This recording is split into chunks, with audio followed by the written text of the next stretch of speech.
talk about one of the most dreaded jobs that a manager or leader has to do, and that is either having a disciplinarian or a corrective conversation with a staff member. So as a facilitator, Robin, what are some of the best tips you have for preparing a leader for a difficult conversation? Yeah, those are the ones we all don't love, that's for sure. I think that one of the most important things you need to do is really set careful context. And that is about why we're here and what we're trying to accomplish. And the second thing is creating safety in the room. Power imbalance is a thing with a manager and an employee. So put that in a context where that power imbalance has been neutralized in some place. The other thing I think that's super important is you are inviting perspective and additional information. Too often we go in with sort of one track. So those are a couple of things, like 3 things that I would say are so important to starting that conversation well, because they are hard. What do you tell leaders that have a response of an emotional or angry reaction from the person that they're speaking with?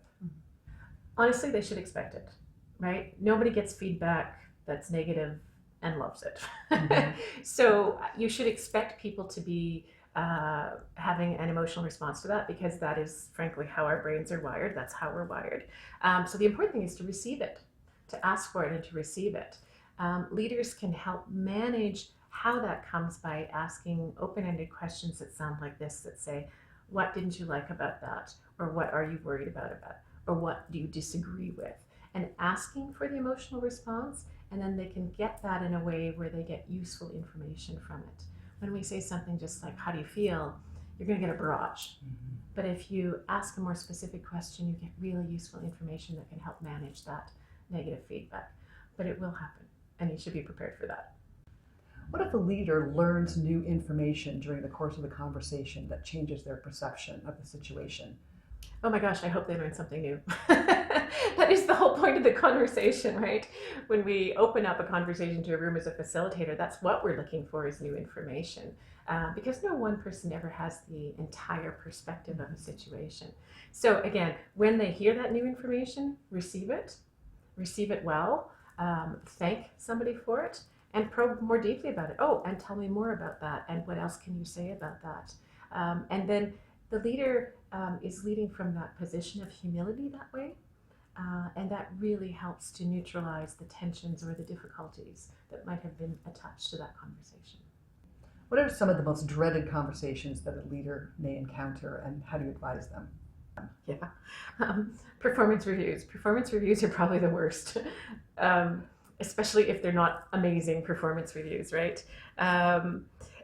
There's a question sequence that they could be asking. There's a question sequence that they can go through with somebody in that situation. And so rather than sort of the typical, I read your review and here's my grading of you, if they flip that conversation to a discovery conversation, what were highlights of the year for you? What do you feel really good about? What did you struggle with?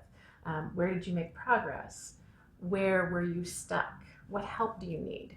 That's a way different conversation. It's levels the playing field. It opens up the possibility for new ideas, and it's not threatening. What is the downside if a leader has been putting off for a very long time having that difficult conversation? I think I would call it toxic soup.